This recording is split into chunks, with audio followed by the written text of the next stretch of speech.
So good afternoon, everyone. This is Audrey Russo, President and CEO of the Pittsburgh Technology Council, and thrilled to have everyone join us here on a Friday. I do want to say that I think that we have broken Zoom, and probably that's a good thing in many ways, which means that we've had over 6,000 individuals join us. But right now we're hearing that people are trying to log in and it says that we're full. So it's a good thing that we are recording it so that we can share it with others, because this is an exciting day to have a conversation about all things that across the pond, and I'm pretty excited about that. But just in case, just so you know, I think we may have broken Zoom. I don't know why, and we're trying to figure it out on the back end.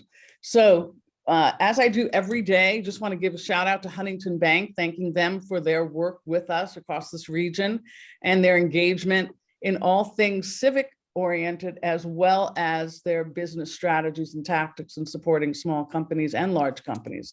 They've been great friends of ours right from the onset and help us with a lot of fun experiments in terms of telling stories and giving exposure to all things that are related in Southwestern Pennsylvania.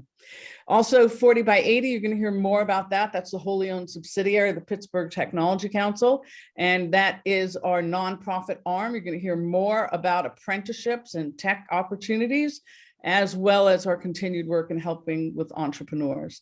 So Jonathan Kirsting's with us today, and he is really looking spiffy. He's our Vice President of Marketing and Media and all things storytelling. And he's wearing quite a dapper bow tie. Where'd you get that bow tie, Jonathan? Found it online. I really loved the Union Jack and I needed a bow tie for it. So it was actually through Amazon, believe it or not. Oh my gosh. Okay. Because we do. I wanted a Knotsland one, but they didn't have a British, they didn't have a Union Jack. So. Okay. I know you tried. I know you always try to go local. So that's awesome. So we've muted your microphones. There's an opportunity for you to chat.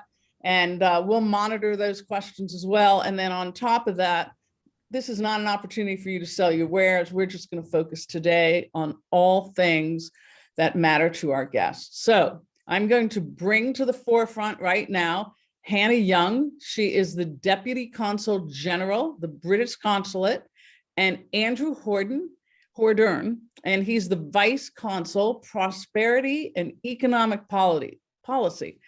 Prosperity is like my favorite word.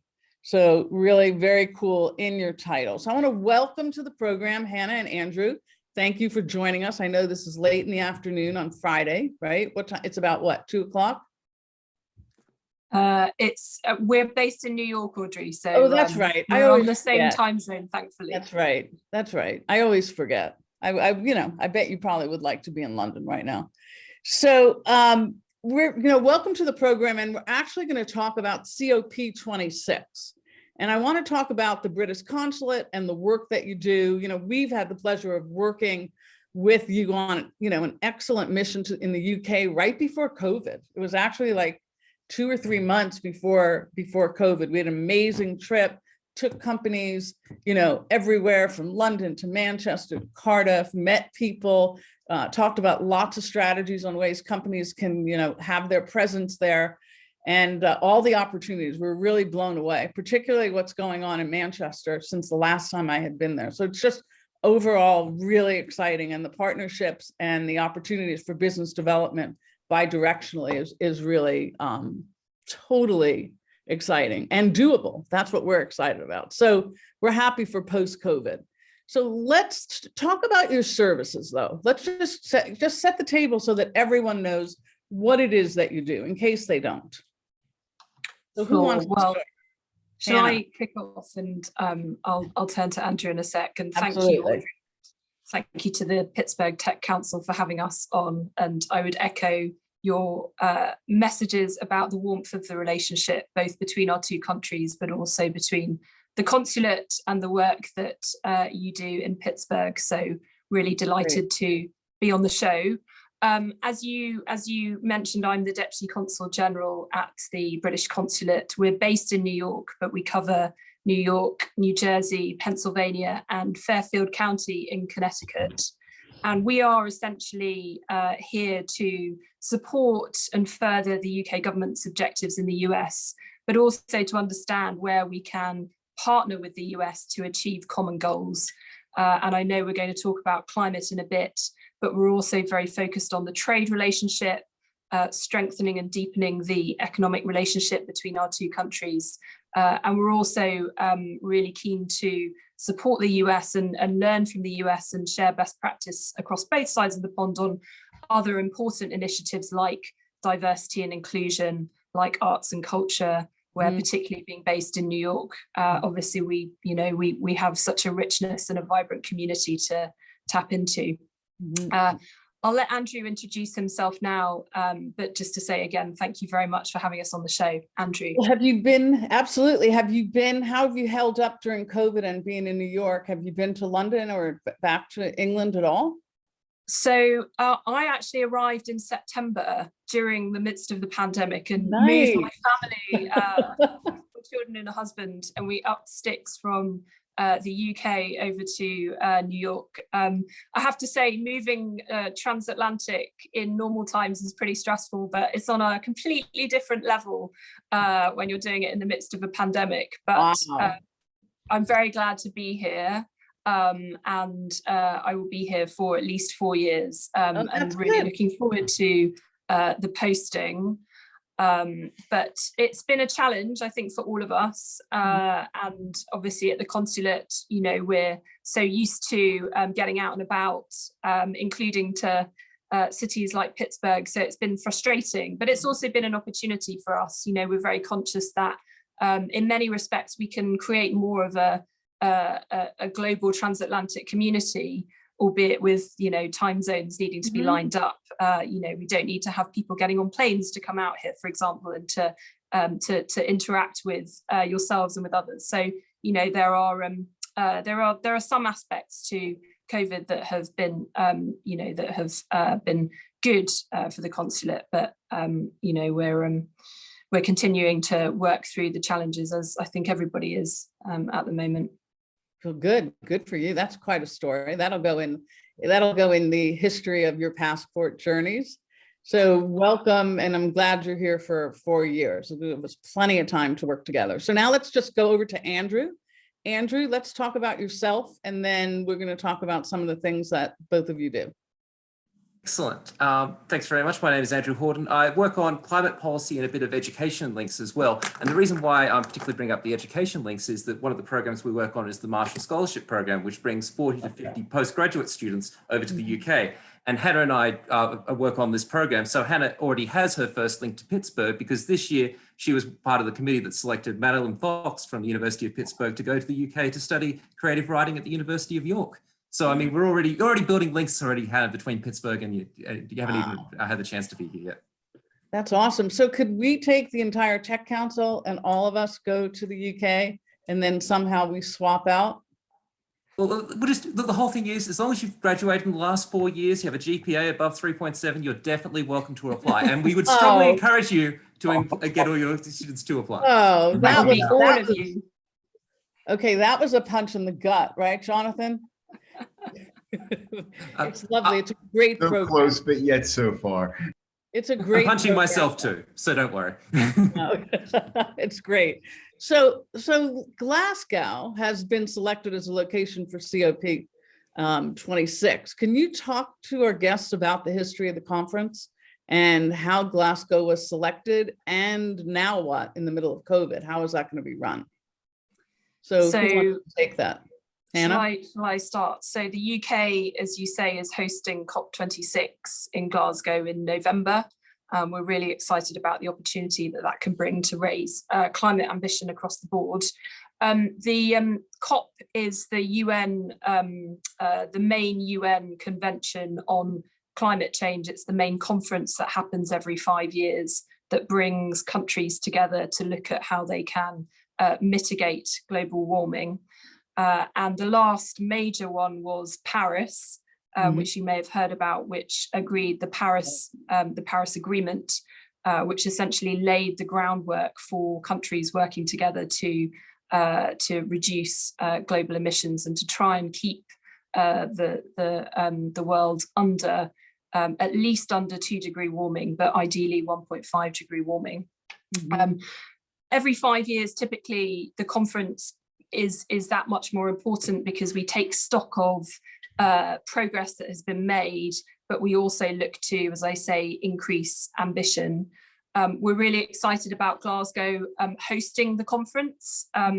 Glasgow was chosen partly due to its experience of hosting world-class conferences, and as you can imagine, actually it's a conference that I think has thousands and thousands of attendees. You have the official negotiators and their teams from, I think, at least 120 countries, if not more. Andrew can correct me if I'm wrong, but you also have a huge wider expo that showcases the latest tech innovation. There's a huge civil society conference that sits alongside it, because we know action at the subnational level is just as important. So it's a huge undertaking to put that conference on, and Glasgow, is world renowned in terms of being able to do that. But also Glasgow has made some significant commitments to sustainability over the years, and recently they were awarded the status of Global Green City. So it's fitting that they should be hosting COP26. But it is, of course, a whole of country, whole of world effort. And so, we're really excited about other countries coming forward, including the US, in terms of raising its ambition, both in advance of the conference, but also at the conference itself. That's exciting. So Jonathan just told me that there's a private question that the time is now to ask. So I think it's from Jack Adams. Absolutely, yeah. So I want to say, first he says hello to, he wants you guys first to say hello to Anthony Phillipson and Ben Brierley for him. He says he missed seeing them in New York and in Pittsburgh. So wants to know first about the impact of Brexit, not only on their trade relationship with Europe, but also with the US, and secondly, the priority of a new trade agreement with the United States. Yeah, we're jumping right in. What do you think? So Brexit has now happened, and we have agreed a deal with the EU, which is good. There are still ongoing processes, so there are still negotiations that are ongoing on, I think, data, financial services, and continuing to address issues around the Northern Ireland Protocol. But I think the real positive, touching on your question, is that now that Brexit has happened, we obviously have the ability to strike our own free trade agreements, including with the US, which is a particular priority of our government. We made good progress with the previous US administration on an FTA. I think we had 5 formal negotiating rounds, and we are very hopeful that we will be able to continue to make progress with the new administration. It's great that Catherine Tai has now been approved and can take up her role in trade discussions. And I know that Liz Truss, our Secretary of State, had a good, warm initial conversation with her about the direction of travel. So we're very enthusiastic about that. But we also recognise that we need to continue to deepen our trading relationship in the here and now, and that's why we're very keen to hear from businesses in terms of what you are looking for, both in terms of exporting to the UK, but also taking advantage of UK investment into the US. So we're very keen to continue that dialogue, and we would really welcome further conversations with the business community on what barriers you face, what you're looking for, both in an FTA, but more broadly, just in terms of how we can strengthen our economic relationship. Okay, great. That's great. Thank you. So let's get back to the COP26, the COP26. Let's talk about what are some of the major items that will be on the agenda. And we have a date for that? Is there a date for that? It's in November. It's in November, okay. And there are quite a few staging posts before that. But overall, I mean, just to sort of paint a picture, I think overall, the headline is we need to raise ambition across the board. And I would say that's in 3 areas. Ambition on mitigation. So these are primarily countries' nationally determined contributions around how they are going to reduce emissions. So the UK came forward with a new NDC late last year of a 68% reduction on greenhouse gas emissions from 1990 levels. We're very excited about the US, who will be bringing forward their NDC as part of the summit that President Biden announced very recently next month. But ultimately, and the UN released a report quite recently, if you put all of the NDCs that have been currently put out there on the table, it still does not take us to a decrease in the overall global warming below 2 degrees, and ideally, as I say, to 1.5. So we know that there is more that needs to be done on mitigation. There is also an ambition gap on finance. So at Paris, it was agreed that the world would come forward with 100 billion to support climate solutions. And that's both public finance, but also private finance. And we know that we are not yet there yet in terms of the 100 billion. There is a gap. So we're encouraging countries, businesses, private finance, financial sector to come forward to help plug that gap. And then the third area where we have an ambition gap is around what we call adaptation and resilience. So it's very important that countries commit to net zero by 2050. It's very important that we look to, for example, phase out internal combustion engines by 2030, 2040. But actually climate change is happening now. And we know it's affecting communities now, including in the US, where you see, these horrendous weather incidents affecting communities. So we need to support communities now, injecting capital, injecting tech innovation, building jobs so that communities can adapt to the effects of climate change. And those are the three main themes of COP26. There are also 5 campaigns that sit underneath those themes that we might want to go into in a bit more detail around transport, nature, finance. Actually, adaptation and resilience is its own campaign, and energy transition. And each of those campaigns unpick in a little bit more detail what the UK is committing to and what the UK sees as the sort of best practice for other countries to also commit to. So is there anything, Andrew, that you want to add to that? I think that's very fine. It's the challenge in the sense of seeing this not as a national level, but also the subnational level. How can we work with different communities, right, to try and achieve goals, but marrying the economic need with the environmental need? We can't just do the environment whilst throwing out the economic. We've got to take the economic along for the ride. Yeah, I mean, this whole conversation around local, what's local, global and local, and how do you take that when you're trying to work at this macro level that you're at? I'm hoping that there's those conversations around what it means locally, and particularly in the United States now, as we look at investment in infrastructure and what does infrastructure really look like? That's a United States focused opportunity, that infrastructure that ranges from erosion, to actual good old fashioned road repair and bridges, et cetera. And how can we begin to, comply? Given all those investments that are needed.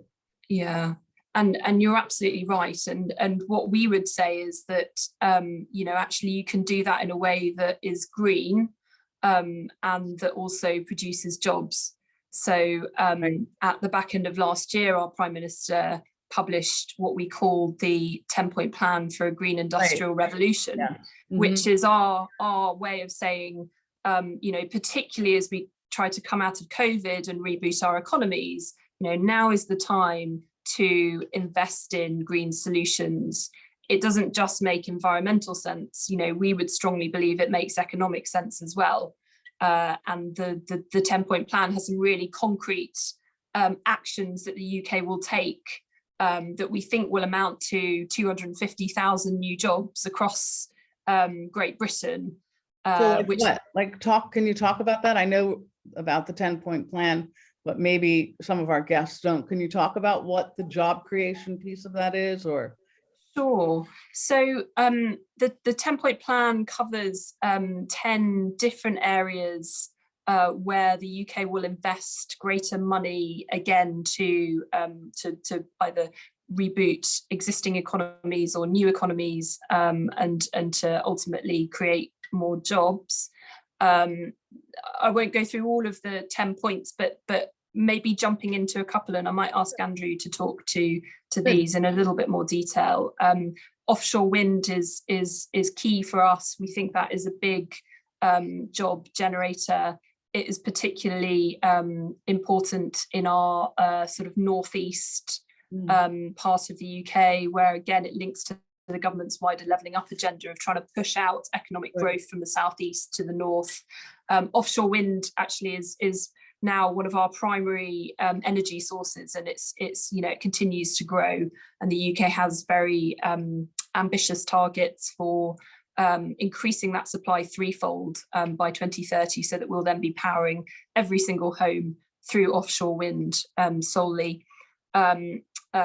We talked very briefly about zero emission vehicles. So one of our other commitments in the 10-point plan is to phase out new petrol and diesel engine cars by 2030. Wow. We actually brought forward that commitment 10 years, recognising how important it is in terms of the UK's wider emissions reduction plan. But that is particularly exciting because it also presents opportunities from a tech perspective around batteries, around charging points, some really innovative technology around using lampposts, for charging points in cities. So zero emission vehicles is a big one. There are some other really interesting, particularly from a tech perspective, there are some really interesting R&D projects around hydrogen, which I might ask Andrew to touch on in a second, also carbon capture and storage, where I think, it's a really exciting opportunity for companies to invest in these emerging technologies, because they will also form the basis of how we deal with emissions in the future. But Andrew, did you want to talk a little bit more about what we're doing both on the sort of the hydrogen and the carbon capture space? I think it's a case of when you're talking about energy, it doesn't matter what you're doing. I mean, the UK, next to all these ocean barreling winds, of course, we're going to go heavy on offshore wind. But it's just about, if we're going to make this transition happen, then every area has got to do its energy transition in one way or another. So how's it going to do that? For us, that would be offshore wind in terms of the transition. But for an area like Pittsburgh or the Ohio Valley region, it'll look a bit different. Sure, I mean, the New York State government is currently looking at putting offshore wind into the Great Lakes, which is an interesting development, and we will watch on quite intriguingly. But it's also going to be about the other bits in terms of going to do. There's going to be talk about carbon capture, of course, in terms of and the UK is putting money into developing carbon capture hubs in the industrial heartland. So there'll be similar technologies in terms of what could happen in Pittsburgh as because what could happen in the UK. Build out of hydrogen, the build out of biomass is something else which the UK works on, and also looking at advanced nuclear. The concept that there's not going to be one way that we're going to solve this energy puzzle, and we can't make every single region be exactly the same. We can't make the center of the US an offshore wind hub, but we can look at a range of different techniques and a range of different energy infrastructure, which will cause a lot of jobs to be created around a lot of different fields. Yeah, so we think that there's a lot of opportunities for companies, as not just, we talked about workforce and then we talked about innovation. I personally think we don't even know some of the solutions that are lying before us. So are there particular areas that you think of opportunities in terms of innovation? I mean, I'm not saying wind is not one of them and solar is not one of them, but what else have you stumbled across, or what are you thinking about? So maybe I'll kick this off and Andrew jump in. I mean, I think, to your point, there is a huge amount of opportunity here. And actually, it doesn't matter where your risk appetite is for tech and R&D, there's something for everybody. So, companies could, jump on board with very well-established technology, like, for example, solar panels. And solar, the cost of solar is really going down again. So, that's an area in particular that companies with fairly low risk appetite could get involved in. Then there are, tech that is currently in existence but needs scale up. So we talked about zero emission vehicles. We need really good batteries, long life batteries to be able to power cars, and in time, other, even more polluting vehicles, vans, etc. So, jumping on board with technology that needs to be scaled up is another option. And then at the other end of the spectrum, as you say, Audrey, there is new technology. there's technology that we know we need, like green hydrogen, but we're still in an early phase in terms of understanding how we can make it work for the specific requirements, such as heating, a street of houses, such as, powering a zero emissions jet, which is again something that the Prime Minister committed to looking at as part of our green industrial revolution. So, actually, if you look across the spectrum of opportunity, depending on where your risk appetite is, there are endless ways of being able to get involved. And that's what plays to Pittsburgh, because we're that varied, and being a place where energy is really reasonable and that we have experience across the whole spectrum of what's known right now in terms of energy opportunities. It's wide and deep. So Andrew, we only have a few minutes left, and I apologize that our Zoom, we broke Zoom, but I'm glad that we recorded this. Glasgow has done some amazing things in climate change, right? It's great that COP is going to be there, but how is it going with Brexit? Can you talk about how that's actually going? I know it's COVID, and I know, there have been a lot of things converging at the same time, but from where you sit, Andrew, how is it going with Brexit? I think that, the challenge is that this is a big development which has taken place in the UK. We're seeing a changeover in terms of its economic and its trade system. Glasgow, like a range of different places across the UK, it will go through the economic bugs as we try and get across to a new trade system in terms of what we're doing. But it is well placed. In the sense of being at the forefront, in the end, Brexit's happened, and this is something which we're going to have to get on with in terms of what we're doing. And it's about, well, how can cities reinvigorate themselves in terms of the current environment? And with Glasgow being on the front step in terms of its green industrial revolution, these different strategies, it will be in a strong position in terms of moving forward. Economics and politics are difficult situations. And I think that if we can just keep looking at where the strength is going forward and try and have a vision of where the city is going, I think we're in our best position. So we are, we want to stay connected. We will stay connected to the both of you and your organizations. We look forward to getting back to the time where we can, see one another and travel. But that doesn't prohibit us from working together right now. So if people want to know more, is there a link that they could go out to either reach the right people on your teams, or if they want more information, is there anything that we could share? So follow us on Twitter. I think we're UK in New York. I'm Hannah Young, NYC, and that will give you the headlines of what we're working on. But we're very keen to continue this discussion. I should also give a plug for the Race to Zero, which is a big campaign at the subnational level in advance of COP26. And that's about encouraging businesses, cities, states, and community groups to look at how they can transition to net zero. That's being led by Nigel Topping, who's our high-level champion. And if you Google Race to Zero, you'll be able to see more about that campaign as well. And we would really encourage all of your listeners to look at that and to join in. No, that's wonderful. Anything else, Andrew, that you think you can sneak in before we sign off?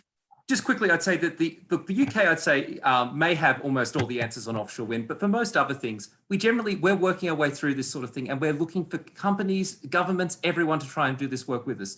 If they can contact you, or to put in contact with me if they're interested, especially on things like hydrogen, carbon capture, these difficult fields, we want to make these connections, and we want to try and build together in terms of how we find this solution. We're not telling you what to do. Together, we're trying to find the solution. That's great. Now, it's been great partnership over the years. So I'm very excited that we are able to share this with our memberships. Again, I'm sorry about the Zoom breakdown, but we've definitely will continue to work on this partnership.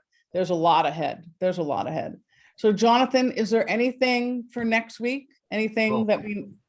Next week's going to be pretty exciting, Audrey, because we are approaching the 1-year celebration of business as usual. On Monday, we have the Seven Springs Mountain Resort stopping by to talk about their whole ski season and how they're going to approach skiing into the future. But on the 31st, we have Susie Huntington Bank stopping by to interview you. And we're going to be giving away 3 $100 gift certificates to local restaurants to our viewers here on Business as Usual. So make it a part of your week. We're going to have a lot Great. of fun. And it'll be tasty as well, too.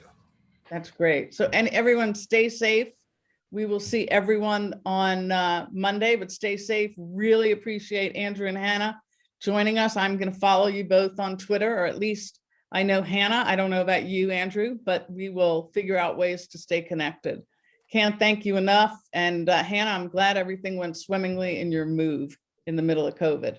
So thanks, everyone. Have a great weekend, and we'll see you again on Monday.